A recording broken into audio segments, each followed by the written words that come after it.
Manger un petit peu. On a commencé les cochons en 2003, mais on faisait que de l'engraissement en plein air.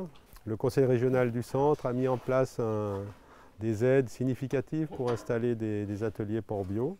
Du coup, on est parti sur un atelier naisseur-engraisseur, c'est-à-dire qu'on a les truies qui font le petit, les petits, et on engraisse, quoi. On fait toute la reproduction du début jusqu'à la fin. Donc on est calé sur un système, nous on a 45 truies. Donc c'est là que le verra saillit les truies, c'est-à-dire que le système il est calé normalement sur 8 bandes de 5 truies. Mais en général, la bande est inséminée. Au bout de 4 semaines, on fait des échographies. Et celles qui sont pleines, on emmène la bande dans les parcs gestantes qui sont là-bas au fond.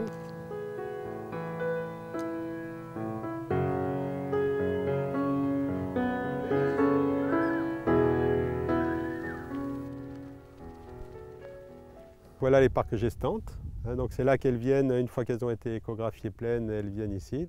Donc chacune, elles ont un parc, elles ont à peu près un demi-hectare pour chaque bande de 5 truies.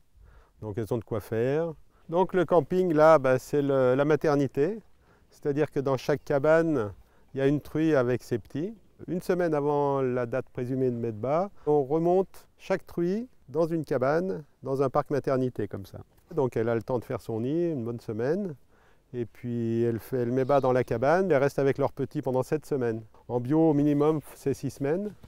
De lactation, on ne peut pas les sevrer avant. Donc on a concentré ça, on a essayé de faire un système qui soit un peu ergonomique, disons. C'est un camembert, il y a 8 parcs qui donnent là, et la truie elle vient là pour manger et boire.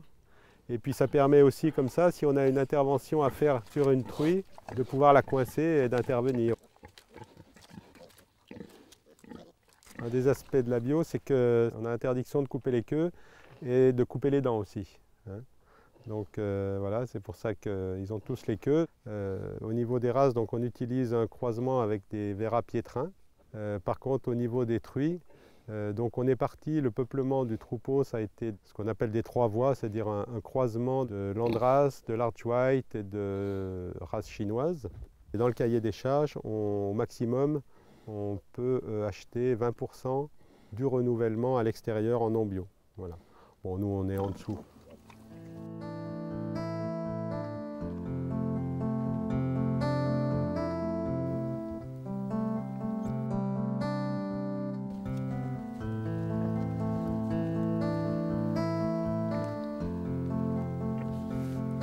Voilà, donc après avoir passé cette semaine avec leur mère, donc on les sépare. Et puis les petits, on les met là, dans le poste sevrage qu'on appelle. Ce qui est important là, c'est qu'ils soient à l'abri du froid et de l'humidité. Donc on leur fait une niche, voilà, qu'on couvre. Ça fait qu'ils peuvent avoir une température à peu près constante. Et ils vont rester là 5 semaines, donc où on essaye de les mettre dans les meilleures conditions possibles pour qu'ils grossissent le plus vite possible, avant de passer là dans le bâtiment d'engraissement où ils resteront jusqu'à la fin. Nous, il faut qu'on produise à peu près 800 porcs par an pour arriver à rembourser toute cette installation. L'investissement total, on est presque à 250 000 €. Dessus, on a eu une subvention de la région centre de 36 000 € et une subvention de l'État de France Agrimaire de 5 000 €. Donc après avoir passé leurs 5 semaines en post-sevrage, c'est-à-dire à l'âge de 12 semaines, on les amène ici, donc là c'est le bâtiment d'engraissement. En post-sevrage, il faut 1 mètre carré par porcelet, et là il faut 2 mètres carrés 3 par porc charcutier. Pour être valorisé et payé en bio, il faut qu'il fasse au minimum 80 kg de carcasse, au maximum 120 kg de carcasse. Nous en moyenne, les départs, on est sur 94 kg, 95 kg on va dire en poids chaud. Voilà. Au niveau de la ventilation, donc barre des 3 faces, il n'y a pas de souci au niveau renouvellement d'air. Ça permet d'avoir un bâtiment quand même qui a une inertie thermique assez importante, le bois. On n'a jamais eu de problème de mortalité en engraissement dû à la chaleur. On commence à les faire partir à 6 mois. Au niveau de l'alimentation, un système naisseur-engraisseur en bio, ça veut dire bien sûr toute alimentation en bio. Pour l'essentiel, donc nous on vend à Tradival, à Orléans, à Fleury-les-Aubrais. En pratique, on est payé en moyenne à 3,20 le kilo de carcasse pour les charcutiers. Les truies sont valorisées en bio aussi à 1,45 €. Donc voilà, c'est la fin de la tournée. Là, ça se termine par là, la vie des cochons, c'est-à-dire que là, c'est le quai d'embarquement.